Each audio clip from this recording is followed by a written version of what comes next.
The knock didn't just rattle the heavy oak door, it vibrated through the floorboards. 2 sharp percussive raps, authoritative, the kind that didn't ask for permission to interrupt. Camille tasted the stale metallic remnants of courtroom coffee in her mouth as the hard-won sanctuary of her home evaporated into the cold night air.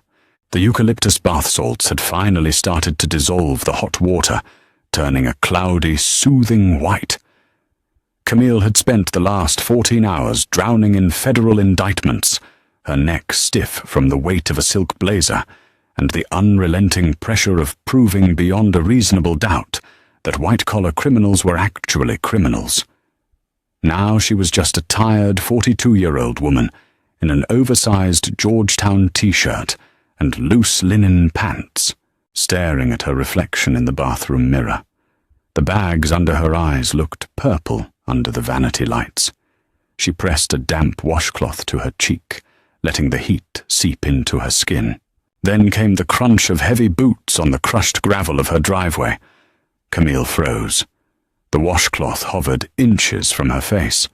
Her neighborhood, a manicured, painfully quiet subdivision of sprawling lawns and excessive property taxes, did not do surprise visitors. It was a Tuesday night. It was past 10. The heavy flat sound of knuckles against solid oak hit a second later. Not a neighborly tap. It was a cop knock. She knew the cadence well. She had ordered men to execute that exact knock 100 times. Her stomach executed a slow, sickening roll. A deep-seated cellular instinct flared up a physiological response that a law degree and a federal appointment couldn't overwrite. She dropped the washcloth in the sink. It hit the porcelain with a wet slap.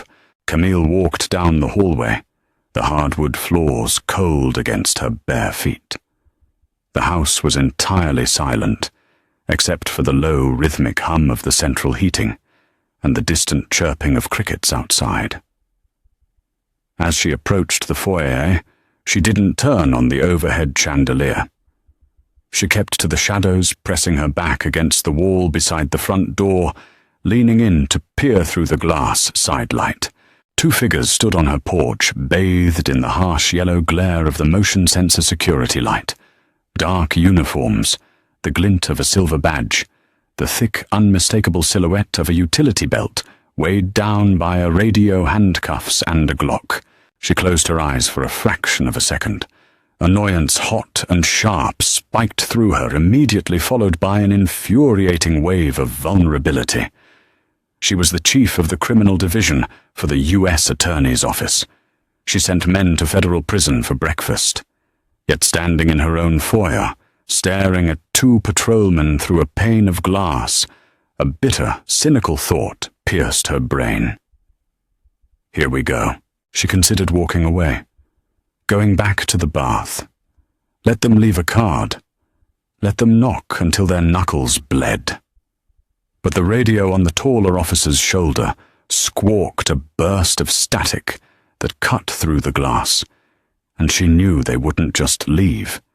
If she didn't answer, they'd circle the back. They'd shine flashlights in her windows. They would find a reason to make her a problem. Camille reached for the deadbolt. Her fingers were slightly damp, and the brass knob felt icy. She turned it with a solid clunk, but kept her hand firmly wrapped around the edge of the heavy door, opening it only a few inches. The cold autumn air rushed into the warm house, bringing with it the smell of damp asphalt, decaying pine needles, and the faint chemical odor of cheap aftershave. "Can I help you?" Camille asked. Her voice was flat, devoid of the practiced warmth she used on juries, but lacking the sharp edge she used on defense attorneys. It was just tired. The taller officer shifted his weight. He was young, maybe late 20s, with pale skin, a buzz cut, and eyes that moved a little too quickly, scanning the shadows behind her in the hallway. His name tag read Crosby. The second officer, older, thicker, around the middle, stood a few paces back on the top step, his arms crossed over his chest. "Evening," Crosby said. He didn't say ma'am. It was a small omission, but in the South it was a loud one. We're responding to a call of suspicious activity in the area. Suspicious activity? Camille repeated. She didn't open the door any wider. She kept her body positioned behind the thick oak, only her face and right shoulder visible. Yes. The older officer spoke up, taking a half step forward. He had a thick, greying moustache and a voice that sounded like gravel grinding in a cement mixer.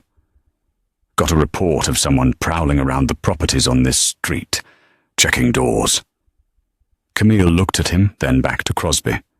I haven't seen anyone. I've been inside all evening. Crosby's eyes flicked up and down, taking in her bare feet, her messy bun, the faded t-shirt.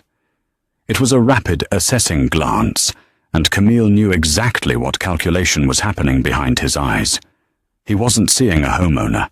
He was seeing an anomaly in a zip code where the median income was $500,000 and the demographic was overwhelmingly starkly white.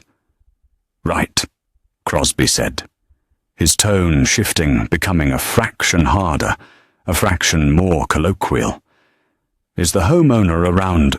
There it was. The question hit the air and seemed to hang there, heavier than the humidity. Camille felt a sudden, intense pressure behind her eyes. It wasn't righteous, cinematic anger. It was an exhausting, deeply embarrassing fatigue. She was suddenly hyper-aware of her unwashed face, her natural hair pulled up haphazardly, the lack of armor she usually wore in the form of tailored suits and leather pumps. She swallowed the acidic taste in the back of her throat. I am the homeowner. Crosby didn't blink. The older officer, leaning back slightly, let out a soft, barely audible breath through his nose. It wasn't quite a scoff, but it was close enough. You own this house? Crosby asked, his voice dripping with a skepticism he didn't even bother to disguise. He looked past her again, trying to see into the depths of the foyer. You're the property owner. That is what I just said, Camille replied. Her grip on the edge of the door tightened. The wood grain pressed sharply into her palm. Is there something else, officers? Because if you're looking for a prowler, they aren't in my living room. Crosby's jaw worked. He didn't like the tone. He didn't like the boundary she was maintaining with the door. He was used to deference. He was used to wide-open doors and nervous apologies. Well, given the nature of the call, Crosby said, hooking his thumbs into his duty belt, we're going to need to see some identification. The demand dropped between them like a lead weight. We're going to need to see some identification. Camille stared at the metal buckle of Crosby's duty belt, then slowly brought her eyes up to meet his. The air on the porch seemed to thicken. The distant crickets faded into white noise, replaced by the rushing sound of blood pushing hard against her temples. She knew the law. Terry versus Ohio. Reasonable, articulable suspicion. They had a report of a prowler. They had a woman answering the door of a house. Being black in a wealthy neighborhood was not a predicate for a stop and identify demand. She knew exactly how illegal this was. She could cite the circuit court precedents in her sleep. But right now she wasn't in a courtroom with a judge, a bailiff and a court reporter recording every word. She was standing in the dark, wearing pajamas, separated by an inch of wood from two armed men whose heart rates were likely climbing because she wasn't complying fast enough. Identification, Camille said, her voice dropping an octave, losing its flatness, and taking on a quiet, dangerous edge. Yes. The older officer barked, stepping up so he was level with Crosby. The smell of cheap aftershave grew stronger, mixing with the sharp scent of peppermint gum. To verify you reside at this address, I told you I reside here, Camille said. She consciously unclenched her jaw. Do not escalate. Do not give them a reason. A cynical voice in the back of her head screamed at her to just get her purse. Just show them the damn driver's license, Camille. Let them look at it. Let them realize they screwed up and go back to your bath. It was the pragmatic choice, the safe choice, but a deeper, darker knot in her chest pulled tight. It was the humiliation of it, the absolute degrading absurdity of having to prove she had the right to stand inside the house she paid the mortgage on. If she turned her back to fetch her wallet, she would have to leave the door open. She would have to let them stand on her threshold, looking into her private space, judging her furniture, waiting for her to return, like a scolded teenager, proving she had a hall pass. Sir Camille said, forcing the words out evenly, "I am standing inside my home. You knocked on my door. I answered it. I am telling you I live here. You do not have reasonable suspicion that I am engaged in criminal activity. Therefore, you do not have the legal authority to demand my identification." Crosby's head tilted. A muscle jumped in his cheek. The legal terminology didn't impress him.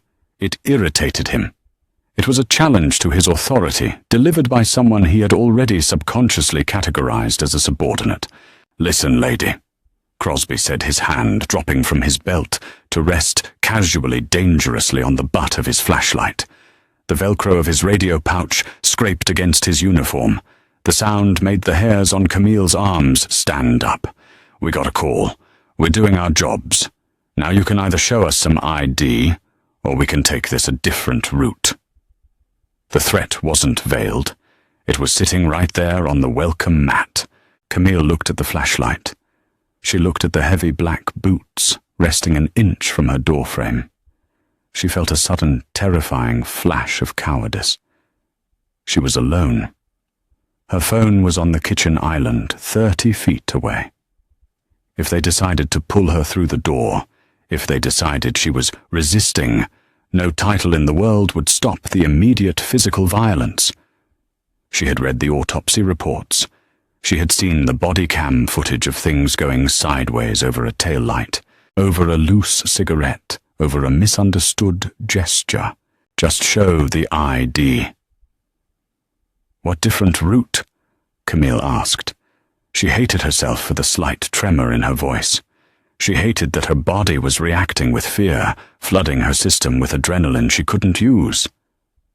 "You're being uncooperative," the older officer said, his voice dropping into the patronizing register of a disappointed father. "Now we can sit here and play parking lot lawyer all night, or you can go get your license, prove you own the place, and we can all go home." "I am home," Camille snapped. The tremor vanished, replaced by a sudden hot flush of indignation. "I am standing in my own foyer. You are the ones standing in the cold." Crosby took a half step forward. The toe of his boot crossed the invisible line of the door threshold. It was a microaggression, a physical push into her space to see if she would retreat. Camille didn't step back. She held her ground, the cold air seeping through the thin cotton of her shirt. "Step back from the door," Camille said. The command slipped out before she could filter it. It was the voice she used on belligerent witnesses, cold hard, expecting absolute compliance. Crosby didn't move. He looked at her, his eyes narrowing, the whites of them stark in the yellow porch light. "Are you refusing a lawful order?" "I am refusing an unlawful request," Camille countered her heart, hammering violently against her ribs. She was committed now. The bridge was burning behind her. "I am going to close this door. If you believe you have probable cause to enter this house, you can return with a warrant signed by a judge.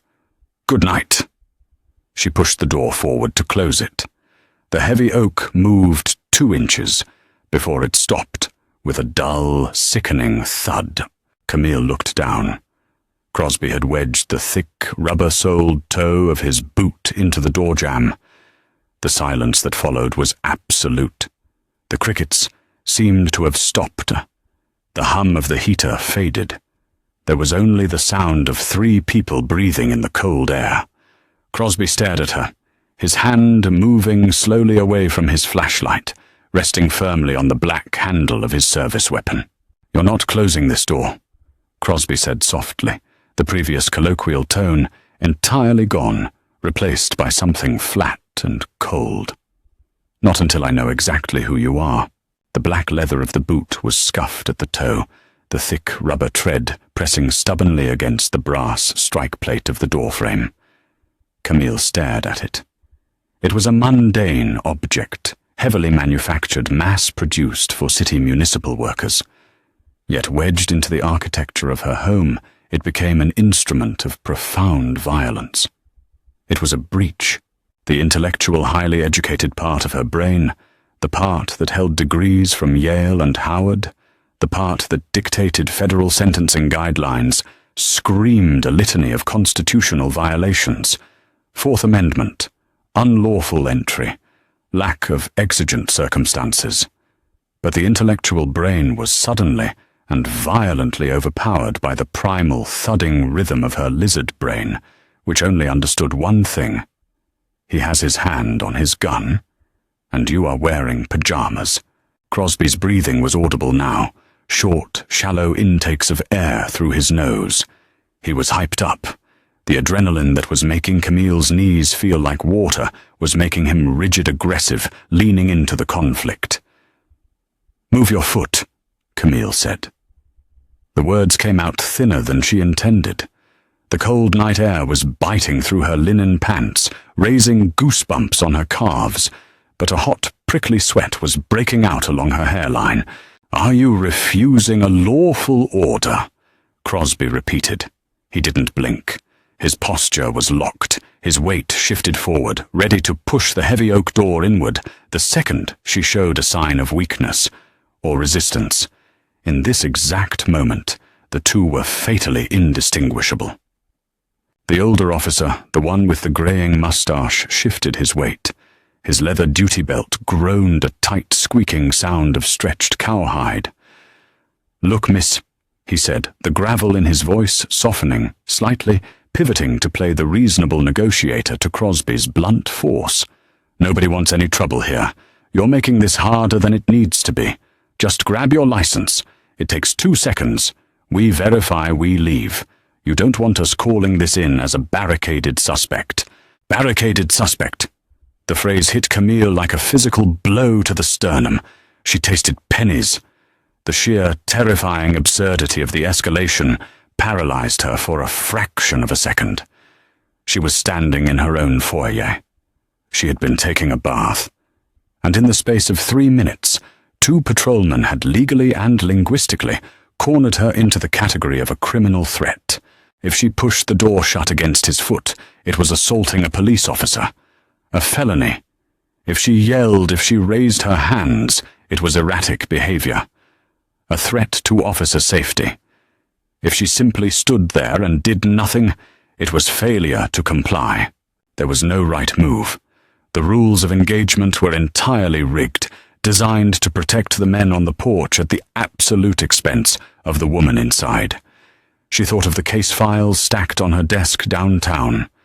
She thought of the grainy body camera footage she reviewed weekly, watching routine encounters spiral into fatal tragedies over a misunderstood flinch, a sudden reach, a raised voice.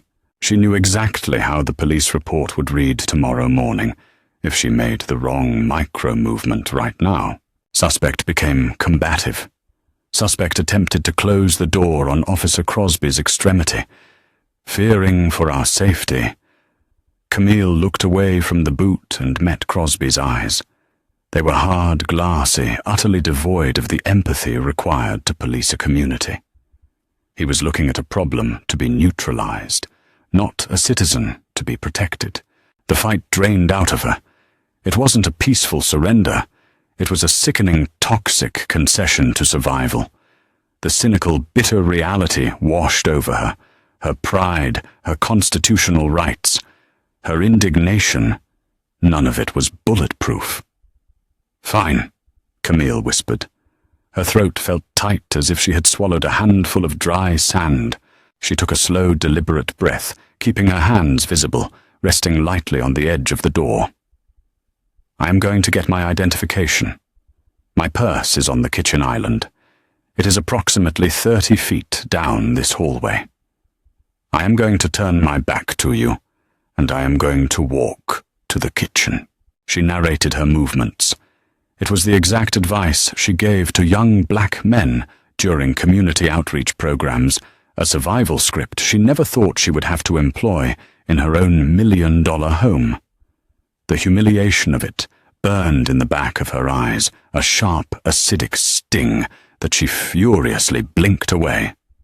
"Leave the door open," Crosby commanded. His hand remained resting on the black grip of his Glock.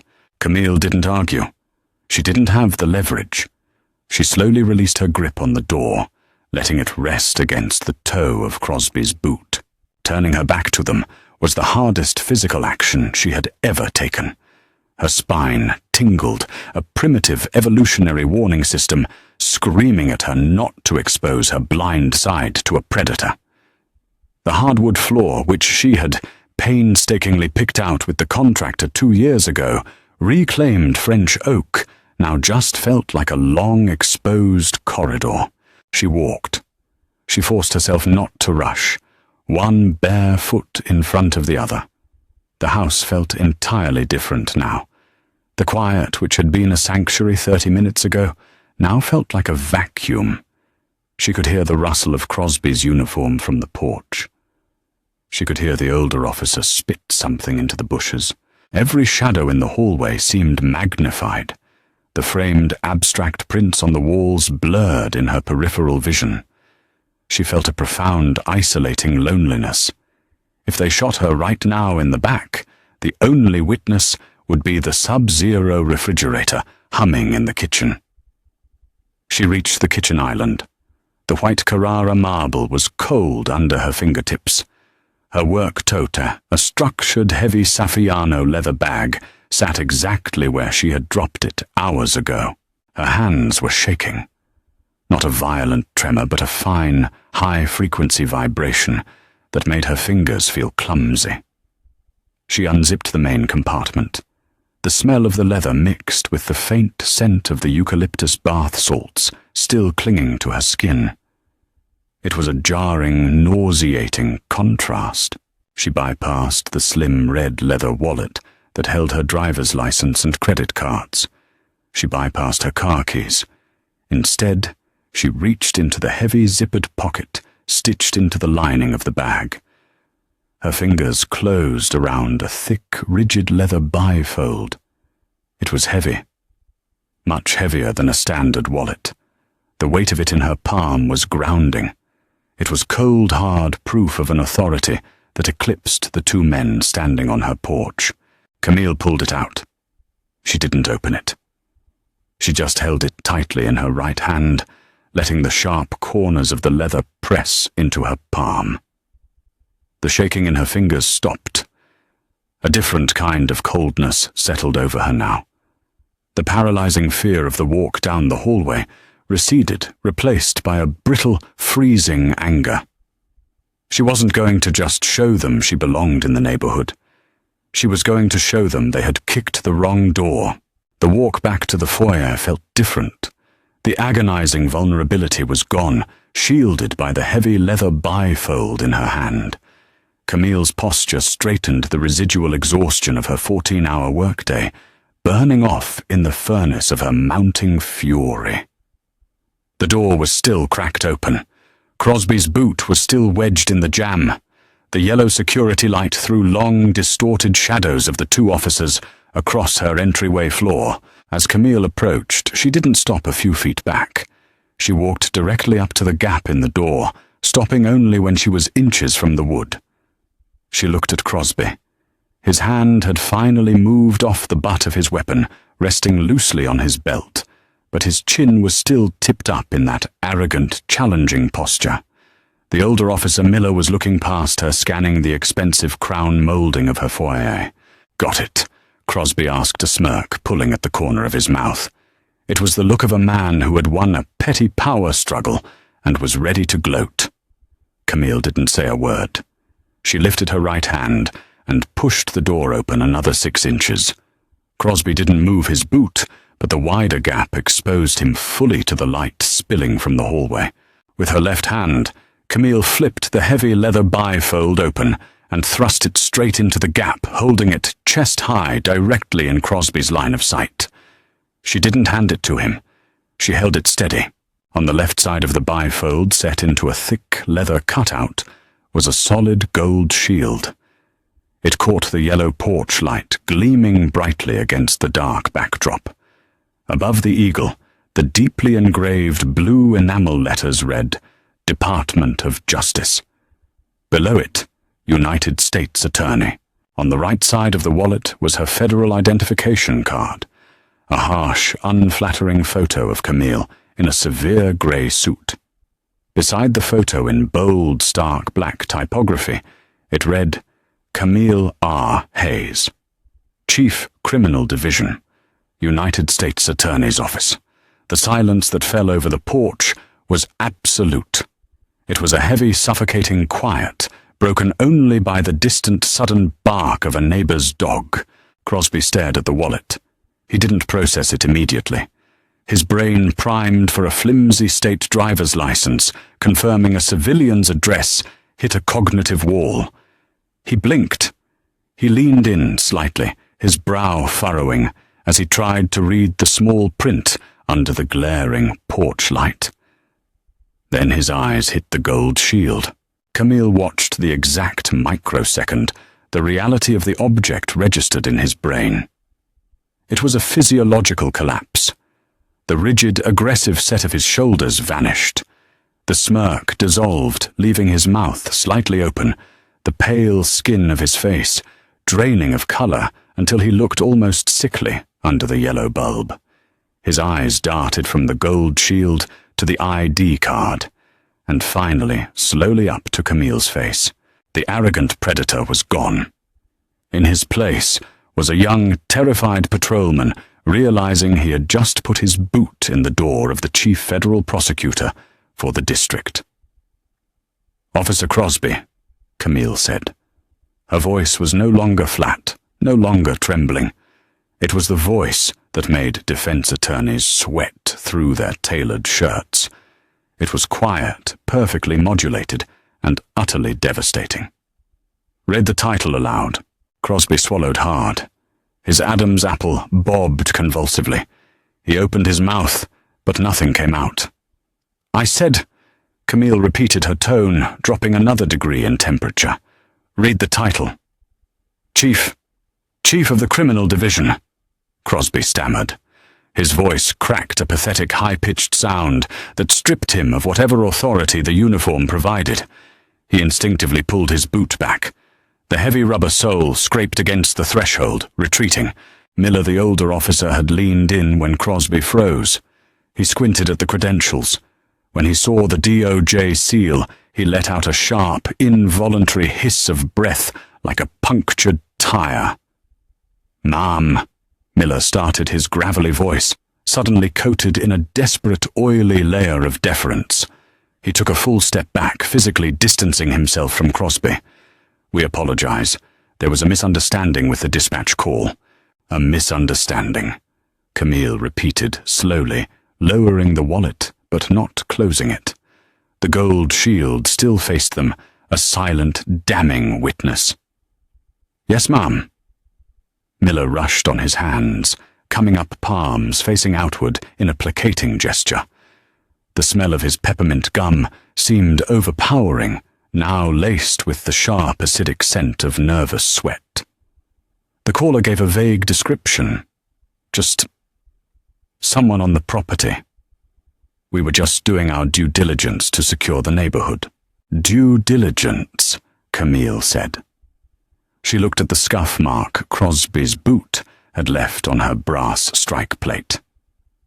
"Is your standard operating procedure for a suspicious person call to wedge your foot in the door of a homeowner and place your hand on your service weapon when they assert their Fourth Amendment rights?"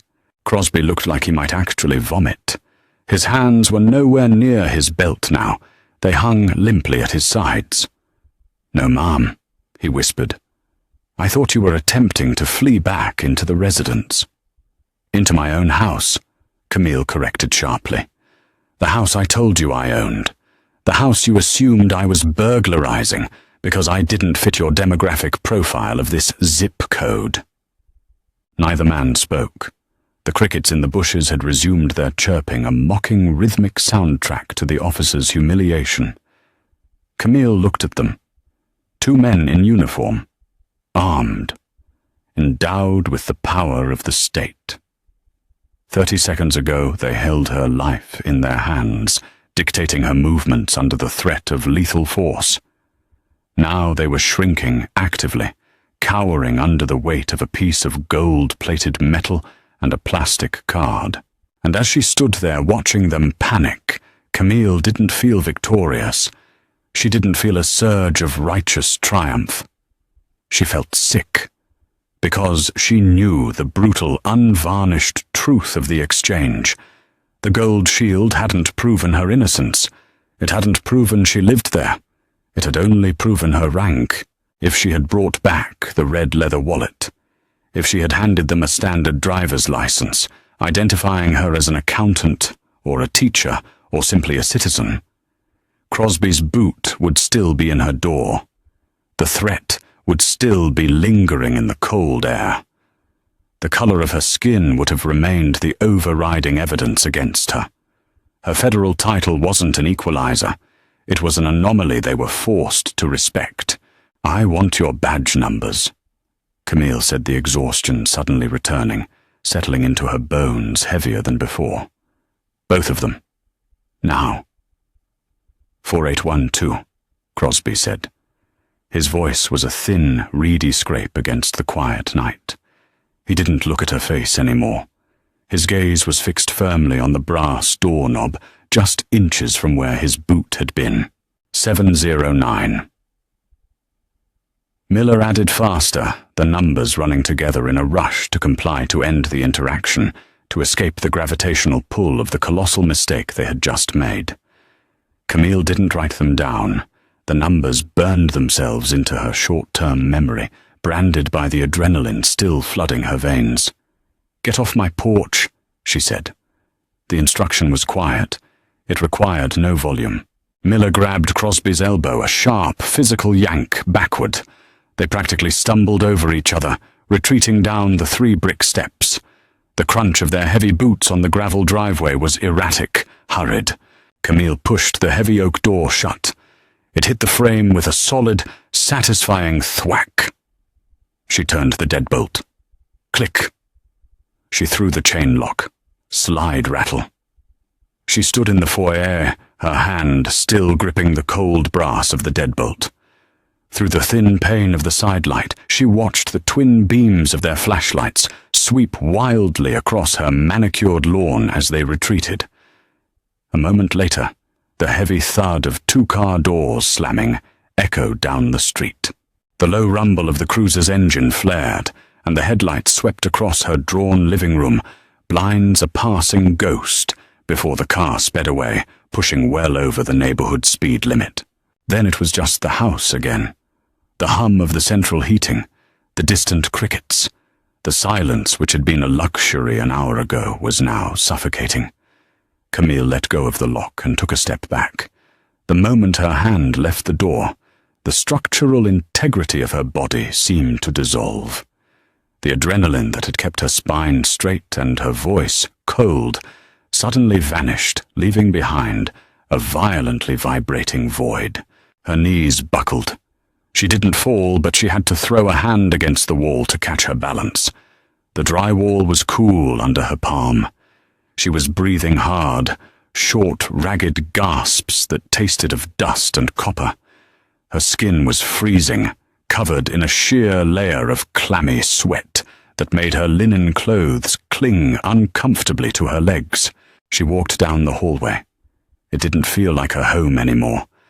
The invisible barrier that separated the sanctuary of her interior from the unpredictability of the world outside had been punctured.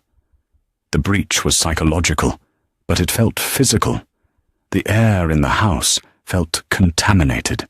In the bathroom, the eucalyptus bath water was now a tepid grey pool. The soothing minty scent that had been relaxing an hour ago now smelled medicinal, like the liniment in a nursing home, or the sterile tang of a hospital corridor. It made her stomach churn. Camille reached into the cloudy water, grabbed the metal stopper, and yanked it out. The water began to drain with a wet, ugly, sucking sound. She didn't look in the mirror. She knew what she would see. Instead, she walked to the kitchen, her bare feet dragging on the French oak. She bypassed the water pitcher and opened the heavy glass door of the liquor cabinet. She pulled out a bottle of rye whiskey, untwisting the cork with shaking fingers. She didn't bother with a glass. She tipped the heavy bottle to her lips and took a long, burning swallow.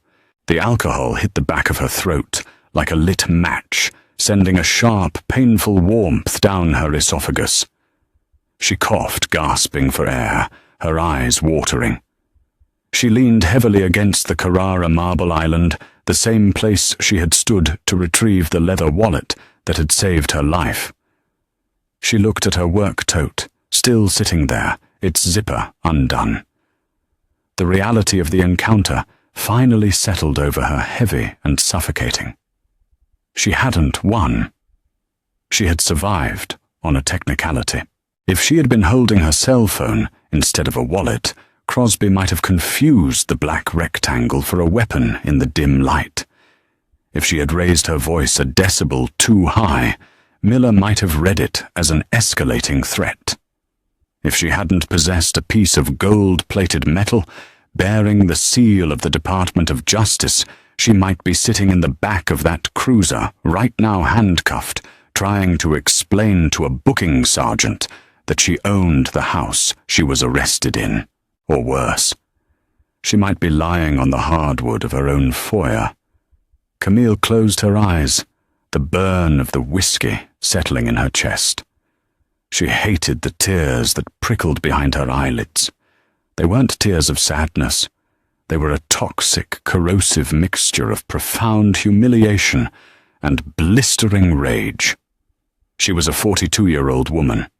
She had spent 2 decades climbing the most brutal, unforgiving legal ladders in the country.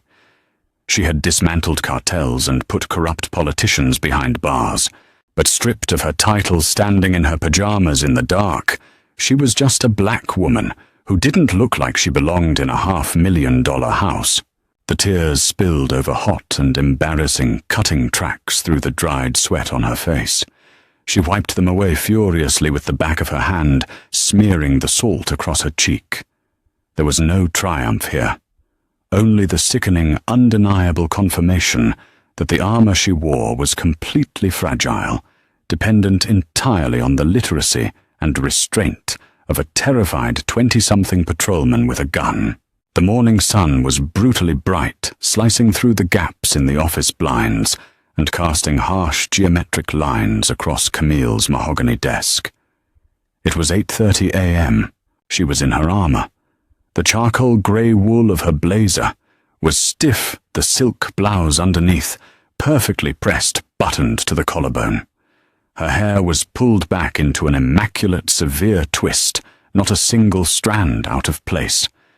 The sheer physical discomfort of the tight clothing, the pinch of the leather pumps, was grounding. It was the uniform of authority, a necessary psychological boundary between the vulnerability of the night and the ruthlessness of the day. The air in her office on the 7th floor of the federal building smelled of expensive roasted coffee and the sharp tang of floor wax. It was pristine, controlled, completely detached from the chaotic reality of a dark porch and a scuffed boot. Camille sat perfectly still in her leather chair, her hands resting flat on the cool wood of her desk. She stared at the black, multi-line telephone. She picked up the receiver. The plastic was heavy and cold. She dialed a number she knew by heart, not the main dispatch, but the direct line to the commander of the 6th Precinct. Captain Thomas. A deep, slightly raspy voice answered on the second ring. The background noise of the precinct hummed behind him, ringing phones, muffled shouts. "Captain, it's Camille Hayes." The shift on the other end of the line was instantaneous. The background noise seemed to physically recede as Thomas closed the door to his office. The casual administrative tone vanished, replaced by a hyper-alert, professional caution. A call from the chief of the criminal division at 8:30 in the morning was never a social check-in. "Good morning, Chief Hayes. What can I do for you?" "I need to discuss an incident that occurred at my private residence last night at approximately 22:40 hours, Camille said. Her voice was entirely devoid of emotion. It was clinical flat and chillingly precise.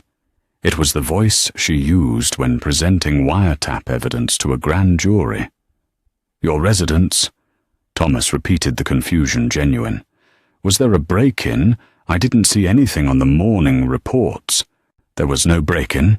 Camille cut him off smoothly, leaving no room for him to steer the conversation. "There was an attempted unlawful entry by 2 of your patrolmen, Officers Crosby badge 4812 and Miller badge 709. Silence stretched across the line. A heavy loaded pause as Thomas's brain frantically cross-referenced the names and the gravity of the accusation. "Attempted unlawful entry. Chief, I'm looking at the overnight log right now. Crosby and Miller responded to a prowler call on Elmwood Drive. They cleared it as a misunderstanding." "A misunderstanding," Camille repeated. The word tasted exactly as bitter in the daylight as it had in the dark. "Let me clarify the nature of this misunderstanding, Captain. Your officers responded to a vague, uncorroborated call. They knocked on my door. When I answered, they demanded identification to prove I resided in my own home. When I refused their unlawful demand and attempted to close my door, Officer Crosby wedged his boot in the doorframe to physically prevent me from securing my property and placed his hand on his service weapon. Jesus." Thomas breathed the curse slipping out before he could catch it. The sound of a chair creaking over the phone line told Camille he had just sat down heavily. "It wasn't until I produced my federal credentials that Officer Crosby removed his foot from my door." Camille continued, her cadence unbroken, relentless. "They did not have a warrant. They did not have exigent circumstances.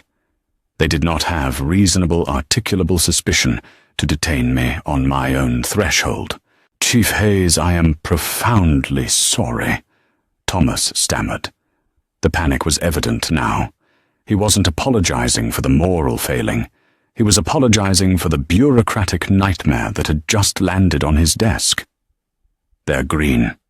Crosby has only been off-field training for 6 months. It's an affluent neighborhood. They got a suspicious person call they got overzealous. I will have them in my office the second their shift starts. I'll issue a formal reprimand. Do not insult my intelligence by calling this overzealous police work. Captain." Camille's voice dropped an octave, the temperature in the room seemingly plummeting with it. She wasn't yelling. The quietness of her fury made it infinitely more dangerous. "Overzealous is a sloppy traffic stop.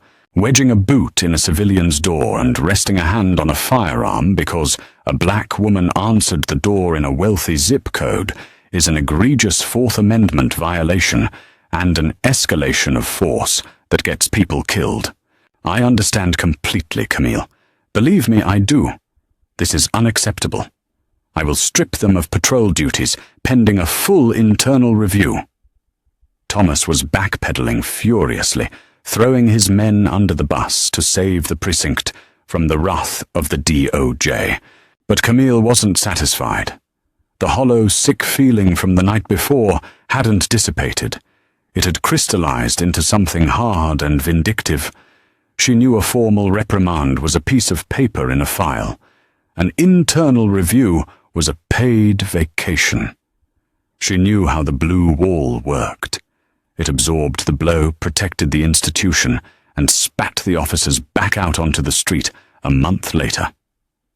She wasn't going to let them absorb this. She was going to break the wall. You and I both know an internal review is a pantomime. Captain," Camille said, leaning back in her heavy leather chair, her eyes fixed on the distant grey skyline of the city. "Here is what is going to happen. You are going to pull the body camera footage from both officers immediately. You will personally review it. Then you will copy that footage and have it hand-delivered to my office by noon today. Chief Procedure dictates that internal affairs—" "I don't give a damn about your internal procedures," Camille snapped, the clinical facade cracking for a fraction of a second, exposing the raw, ugly anger underneath. She took a breath, reeling it back in, weaponizing the bureaucracy once more. "My office is currently reviewing the federal grant renewals for your district's gang task force. A grant that, if I recall, accounts for roughly 20% of your overtime budget." The silence on the line was deafening. It was an explicit, undeniable threat. A dirty, vindictive use of federal leverage to settle a personal grievance. It was an abuse of power. Camille knew it. And she didn't care. "If that footage is not on my desk by noon," Camille continued, her voice practically a whisper, "I will launch a comprehensive civil rights investigation into the 6th Precinct's stop and identify practices over the last 5 years. I will subpoena every dispatch log, every body cam video, and every arrest report Crosby and Miller have ever filed. I will bury your precinct in so much federal oversight, you won't be able to buy a new cruiser without my signature. Do we understand each other?" "Captain," Thomas swallowed audibly. The air had been entirely sucked out of the room. "Yes, ma'am. The drive will be on your desk by noon." "Good." Camille hung up the phone. She didn't say goodbye. She sat in the quiet of her immaculate office, staring at the dead plastic receiver. She had won the encounter. She had crushed them. She had utilized the full terrifying weight of the United States government to ensure those 2 men would never forget her name. Yet, as she looked down at her hands still resting flat on the mahogany desk, she noticed her fingers were trembling again. The victory felt like ash in her mouth. She had forced the system to bow to her, but only by becoming the very monster she despised. At 11:40, a nervous plainclothes detective from the 6th Precinct arrived on the 7th floor. He didn't speak to Camille's secretary. He simply placed a heavy, reinforced manila envelope on the reception desk, signed the delivery log with a jerky scrawl, and practically sprinted back to the elevator bank. 5 minutes later, the envelope sat squarely in the center of Camille's desk. The paper was rough under her manicured fingernails. She unbent the cold metal clasp and slid the contents onto the mahogany blotter. It was a cheap, generic black thumb drive, the kind you buy in bulk at an office supply store. It looked absurdly small sitting there, holding the digital weight of her trauma and her subsequent abuse of power. Camille plugged it into the side of her laptop. The machine chimed. A sterile white folder popped up on the screen containing 2 files, Crosby_BWC_1027.mp4 and Miller_BWC_1027.mp4. She reached for her mouse. Her hand hovered over the plastic curve. She didn't want to click it. She wanted to throw the drive into the shredder bin, pack up her briefcase, and go sit in a dark, quiet bar. But the prosecutor in her, the cynical, obsessive mechanic of the justice system, demanded to see the evidence. She double-clicked Crosby's file. The video player loaded with a sharp burst of static. The perspective was a disorienting wide-angle fisheye lens mounted at chest height. It swayed violently with Crosby's strides. The audio kicked in a second later, the heavy, rhythmic crunch of gravel, the rustle of a nylon uniform, and the rapid, shallow breathing of a man already anticipating a fight. Then the knock. The sound through the cheap microphone was deafening, a distorted, percussive crack that made Camille flinch in her leather chair. She watched the door open. She saw herself from the outside. It was a gut punch, The woman on the screen didn't look like the chief of the criminal division. She looked small. The oversized Georgetown t-shirt swallowed her frame. Her hair was messy, her face stripped of makeup, the dark circles under her eyes stark and bruised in the harsh glare of the porch light. She looked utterly exhausted. She looked like a civilian. She looked like prey. Camille listened to her own voice through the laptop speakers. It sounded thinner than she remembered. She heard the tremor when Crosby asked if she owned the house. She watched the precise moment Crosby's hand dropped to his duty belt. From his chest-level perspective, the black grip of the Glock was terrifyingly prominent in the bottom corner of the frame. Then came the boot. The camera lurched forward. The heavy black rubber toe swung up and wedged itself brutally into the gap of the door. The sound it made against the wood was a dull, sickening scrape. "You're not closing this door. Not until I know exactly who you are." Crosby's voice was devoid of humanity.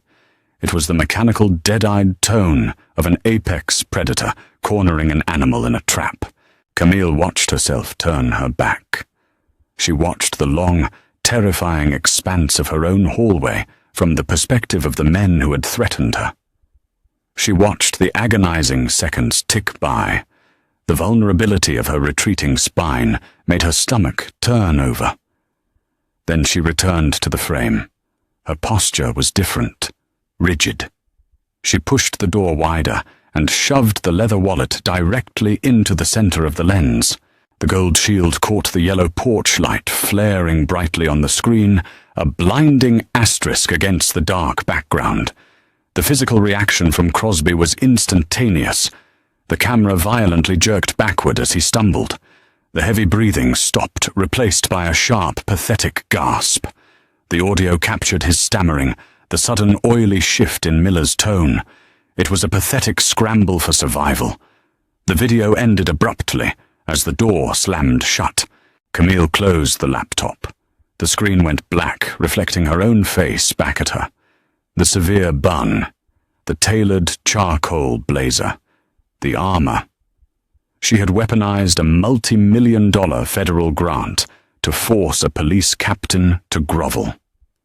She had threatened the funding of a task force that investigated real bloody street violence, all to satisfy a deeply personal, desperate need for vengeance. She had used the system exactly the way the corrupt politicians she prosecuted used it. She hadn't fixed anything. She had simply proven that she was insulated from the terror. She had drawn a line in the sand, placing herself on the side of the untouchables, leaving everyone else who looked like her on the other side of the door. The realization sat in her chest like a stone. By 8 p.m., the federal building was mostly empty. Camille drove home in silence. She didn't turn on the radio. She just listened to the low, expensive hum of her SUV's engine and the hiss of the tires against the asphalt. She pulled into her driveway. The crushed gravel crunched beneath the heavy tires, the exact same sound that had frozen her the night before. She put the car in park and killed the engine. She sat in the dark for a long time, staring through the windshield at the heavy oak front door. The motion sensor security light clicked on, bathing the porch in that familiar, harsh yellow glare. Camille finally grabbed her structured Saffiano leather tote from the passenger seat. It was heavy. The shield was inside. She walked up the 3 brick steps. The night air was cold, biting through her thin wool trousers. She reached the door and pulled her keys from her pocket. As she slid the brass key into the deadbolt, her eyes dropped to the door jamb. Right above the brass strike plate, pressed deep into the white paint, was a thick black smear of rubber. Crosby's scuff mark. Camille stopped. She reached out with her left hand and ran her index finger over the mark. The texture was rough, slightly tacky. It was a permanent scar on the architecture of her sanctuary. She rubbed it harder, trying to flake it off, but the black rubber was embedded into the grain of the wood. It wasn't going to wash away. No amount of federal leverage, No amount of forced apologies, no captain's reprimand was going to erase it.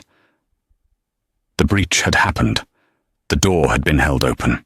Camille pulled her finger back. She turned the key. The deadbolt engaged with a heavy, solid